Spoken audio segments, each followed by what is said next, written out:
తాకట్లో ఉన్న మీ బంగారాన్ని విడిపించి ఆ రోజు ఆన్లైన్ రేటుకి కొంటాం. Sharma gold company. నమస్కారం. ప్రస్తుతం మనతో పాటు ఇస్కాన్ టెంపుల్ నుంచి ప్రణవానంద ప్రభుజీ ఉన్నారు. వారు ముంబైలోని గోవర్ధన్ ఇకో విలేజ్ ఆశ్రమంలో సేవ చేస్తూ ఉంటారు. ప్రత్యేకంగా శ్రీకృష్ణ భగవాన్ గురించి, ఆయన లీలల గురించి, ఆయన మహత్యం గురించి ప్రవచనాలు ఇస్తూ ఉంటారు వివిధ మాధ్యమాల్లో. వారు ప్రస్తుతం సుమన్ టీవీలో ఉన్నారు. వారితో మాట్లాడదాం. ప్రభుజీ నమస్కారం అండి. నమస్కారం. ఎలా ఉన్నారు? బాగున్నానండి. ప్రభుజీ, శ్రీకృష్ణుడి గురించి ఇంకా తెలియని రహస్యాలు, విషయాలు చాలా ఉన్నాయి అని చెప్తూ ఉంటారు. కొన్ని ఇప్పటికీ సందిగ్ధంలో ఉండిపోయినవి కూడా ఉన్నాయి.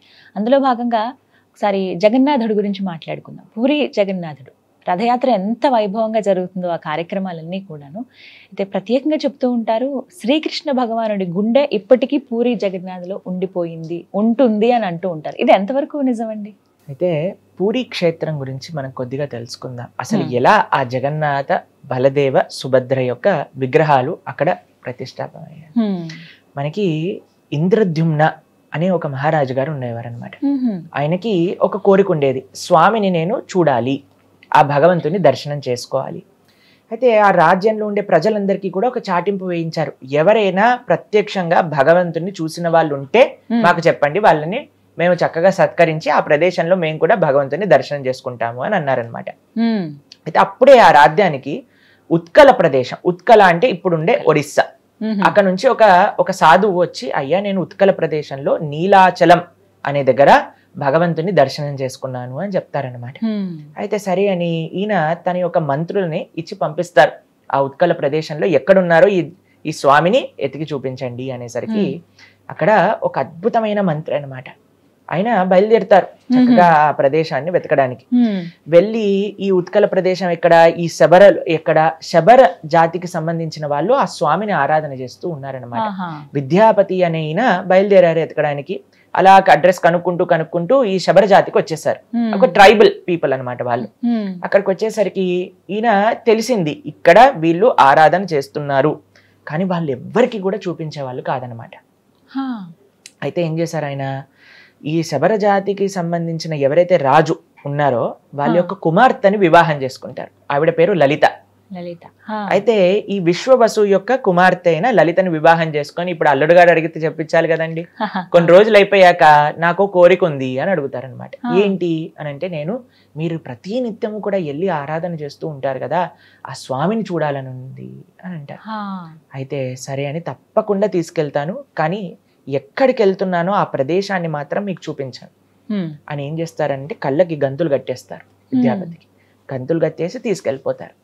అయితే ఈయన ఏం చేస్తాడంటే చాలా తెలివిగా ఒక ఆవాలు ఒక చిన్న సంచిలో కట్టుకొని దానికి చిన్న హోల్ పెడతారనమాట. పెట్టేసరికి ఆ ఆవాలు ఇలా సంచిలో ఇలా నడుముకి పెట్టుకుంటారు. ఒక్కొక్క ఆవాలు ఇలా పడిపోతూ ఉన్నాయన్నమాట. వాళ్ళ వే అంతా కూడా మార్గం అంతా వెళ్ళేసరికి అక్కడికి వెళ్తారు, చక్కగా దర్శనం చేసుకుంటారు. అద్భుతమైన దర్శనం కలుగుతుంది. నీల మాధవ రూపంలో భగవంతుడు అక్కడ ఉన్నారు. ఈ శబర జాతికి సంబంధించిన వాళ్ళందరూ కూడా స్వామిని ఆరాధన చేస్తూ ఉన్నారు. అక్కడ చూస్తారు, ఆయన ఒక పక్షి ఇలా అని వచ్చి అక్కడ ఉండే కుండం లోపలికి వెళ్ళి ఇలా మునిగింది. వెంటనే వైకుంఠ స్వరూపంలో చతుర్భుజ రూపాలు తీసుకొని వైకుంఠానికి వెళ్ళిపోతుంది అనమాట ఆ యొక్క పక్షి. అంత అద్భుతమైన ప్రదేశం. అక్కడ చూసేసరికి చాలా ఆనందిస్తారు. మా రాజుగారికి చెప్పాలి అని వెంటనే బయలుదేరి ఇంద్రద్యుమ్న మహారాజు గారికి చెప్తారు. చెప్తే మరి దారి ఎలా తెలియదు కదా అనేసరికి అప్పటికి ఈ ఆవాల నుంచి అన్ని చెట్లు వచ్చేస్తాయి, చిన్న మొలకలు వచ్చేసాయి అనమాట.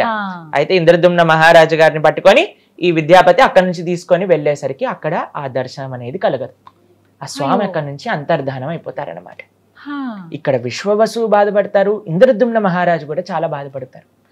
ఏంటి, ఏం జరిగింది, ఎందుకు ఇలా స్వామి దర్శనం అంతర్ధానం అయిపోయింది అనగానే స్వామి ఇలా కళ్ళలో కనిపించి, అయ్యా నేను ఇంకొక అద్భుతమైన రూపంలో ఈ ప్రజలందరికీ కూడా దర్శనం ఇవ్వాలి అని అనుకుంటున్నా, కాబట్టి మీరు ఆయన ఒక యజ్ఞాన్ని చేస్తారనమాట. అందులో కనిపించి స్వామి చెప్తారు, ఒక పెద్ద చెక్క ముక్క ఇలా నీళ్ళల్లో ఆ సముద్రంలో వస్తుంది మీ దగ్గరికి, దానితో మీరు విగ్రహాలు చేయించండి అని చెప్తారనమాట.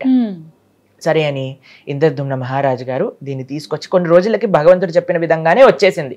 దాన్ని తీసుకొని చూసేసరికి ఎవరు చెక్కుతారు ఇక్కడ నుంచి విగ్రహాలు అనే లోపల విశ్వకర్మ ఒక చాలా వృద్ధ బ్రాహ్మణుడి యొక్క రూపంలో వస్తాడనమాట. వచ్చి, అయ్యా నేను చక్కగా చెక్కి పెడతాను, కానీ నేను బయటకు వచ్చేంత వరకు మీరు రాకూడదు అని చెప్తారు. ఈ కండిషన్తో లోపలికి వెళ్ళిపోతారు. గుండీచ అనంటే ఈ యొక్క ఇంద్రదుమ్న మహారాజు గారి యొక్క భార్య.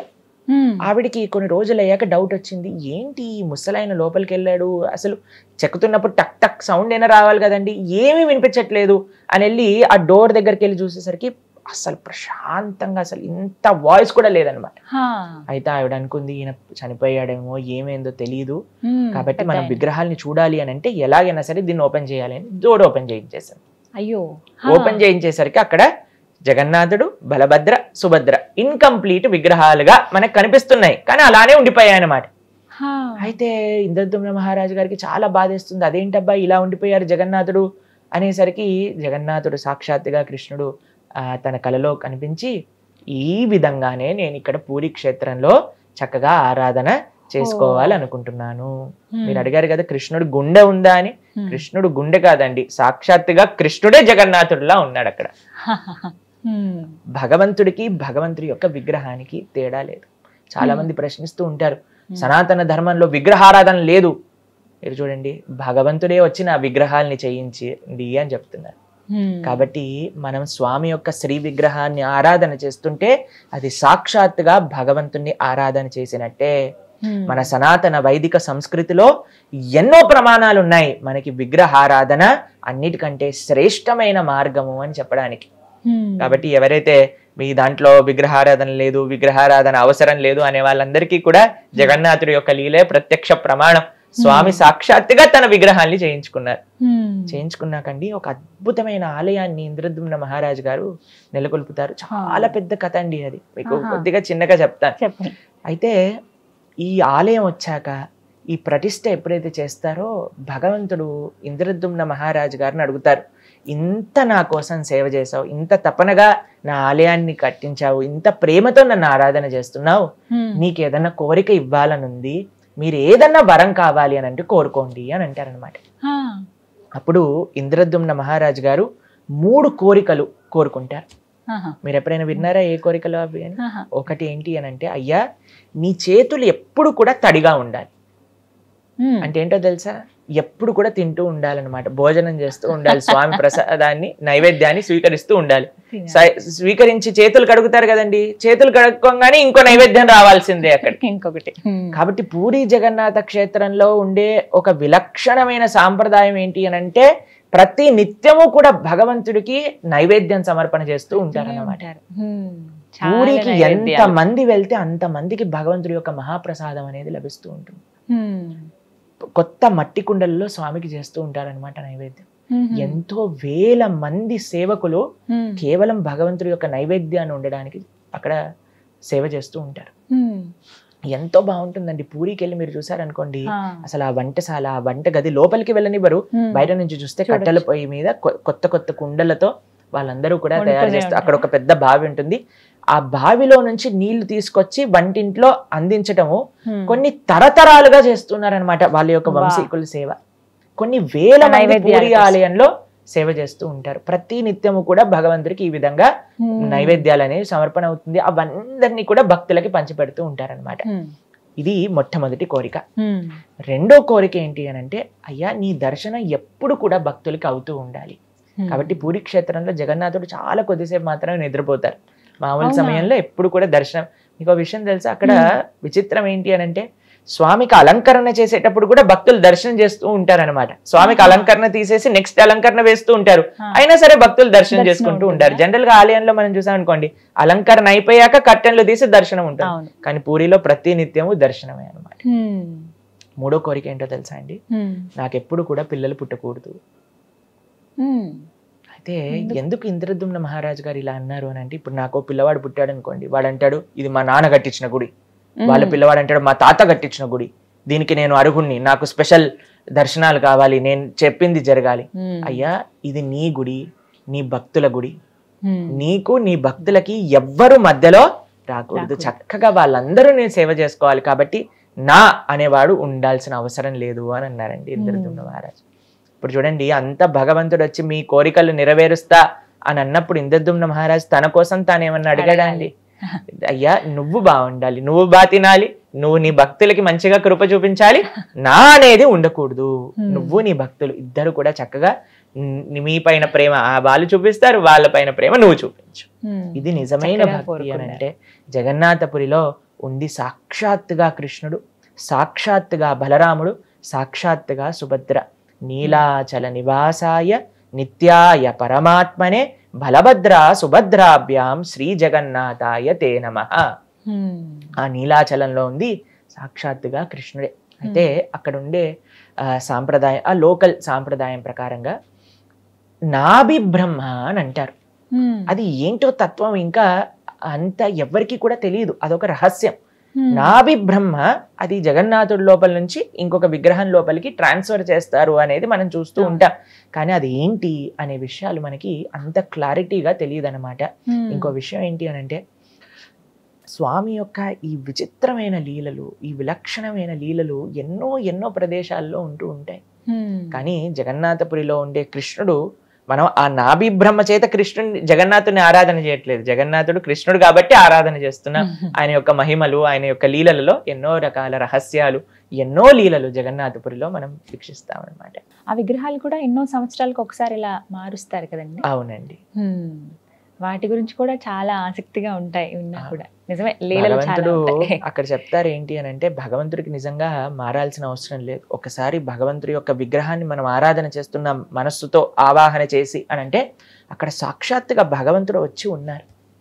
ప్రాణ ప్రతిష్ఠ అని అంటారు, మీరు వినే ఉంటారు కదా.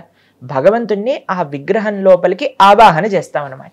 చాలా మంది అంటారు మీరు రాయిని పూజ చేస్తున్నారు. మేము రాయిని పూజ చేయట్లేదండి, రాయి లోపలిని భగవంతుని ఆహ్వాన చేసి, ఇప్పుడు చూడండి ప్రేమ మీరు ఎవరి దగ్గరైనా ఉంది అని అనుకోండి, అయ్యా మీరు తప్పకుండా రావాలి మా దగ్గరికి అని అంటే మీరు వెళ్తారా లేదా? వెళ్తారా అండి? ఆహ్వానిస్తే ఖచ్చితంగా తప్పకుండా వెళ్తారు కదా. ప్రేమతో ఆహ్వానం చేస్తే తప్పకుండా వెళ్తారు కదా. మరి భగవంతుడు ప్రేమైక మూర్తి అన్నప్పుడు అంతటా ఉండే స్వామి ఆ రాయిలో ఎందుకు ఉండరండి? అయ్యా స్వామి నిన్ను ఈ విధంగా నేను ఆరాధన చెయ్యాలి అని అనుకుంటున్నప్పుడు మనం ప్రేమతో ఆహ్వానం చేస్తే ఎందుకు స్వామి రాడండి కదా. కాబట్టి మనం ఆరాధన, ఆ శ్రీ విగ్రహాన్ని యొక్క ఆరాధన అనేది తప్పనిసరిగా చేయాలి. అందులో భగవంతుడు సాక్షాత్తుగా ఉన్నాడు. కాబట్టి ఆ స్వామిని అక్కడ చూస్తే నవకలేవరం అనే ఒక ఉత్సవం చేత ఎప్పుడైతే అధిక ఆషాఢ మాసం వస్తుందో అప్పుడు మారుస్తారనమాట విగ్రహాల్ని. ఒక కొత్త విగ్రహాలని చేయించి అందులో నుంచి ఈ నాభి బ్రహ్మని ఇందులోపల పెట్టి మిగతా ప్రతిష్టా కార్యక్రమాలన్నీ కూడా చేసేసి ఈ పురాణ విగ్రహాలన్నింటినీ కూడా తీసుకెళ్లి అక్కడ ఒక ఆలయంలోనే ఒక దగ్గర ఉంటుంది, ఒక ప్రదేశం ఉంటుంది అనమాట. అందులోపల వాళ్ళు పూజ చేస్తారనమాట. ఇది అక్కడ పూరిలో ఒక లోకల్ సాంప్రదాయంగా నడుస్తూ ఉంటుంది. అయితే ఒకళ్ళ దగ్గర నుంచి నేను విన్నాను, ఒక భక్తుల దగ్గర నుంచి.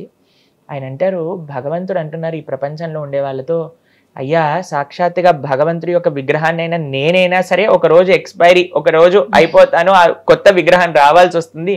కానీ ఈ ప్రపంచంలో ఉండే మనుషులు అనుకుంటారట నేను ఎప్పటికీ జీవిస్తాను, నాకు అప్పుడు ఎప్పుడు ఎండ్ రాదు అని అనుకోని వాళ్ళ జీవితంలో వాళ్ళ యొక్క ఆశల్ని, వాళ్ళ యొక్క కోరికల్ని వాళ్ళు నెరవేర్తిస్తూ వెళ్తూ ఉంటారు. ఇప్పుడు చూడండి ఎంత ఆశ్చర్యం అని అంటే, మనం ఉండే వాళ్ళందరూ కూడా పక్కన ఉండే వాళ్ళు పోతున్నారు అని మనం గమనించినా సరే నేను మాత్రం పోను, నాకు మాత్రం ఎండ్ లేదు అని అనుకుంటారు. అవును. కాబట్టి జనాలకు చూపిస్తూ ఉన్నారట భగవంతుడు ఈ లీల మాధ్యమంగా అని కూడా ఒకళ్ళు చెప్తూ ఉంటే నేను విన్నాను అనమాట.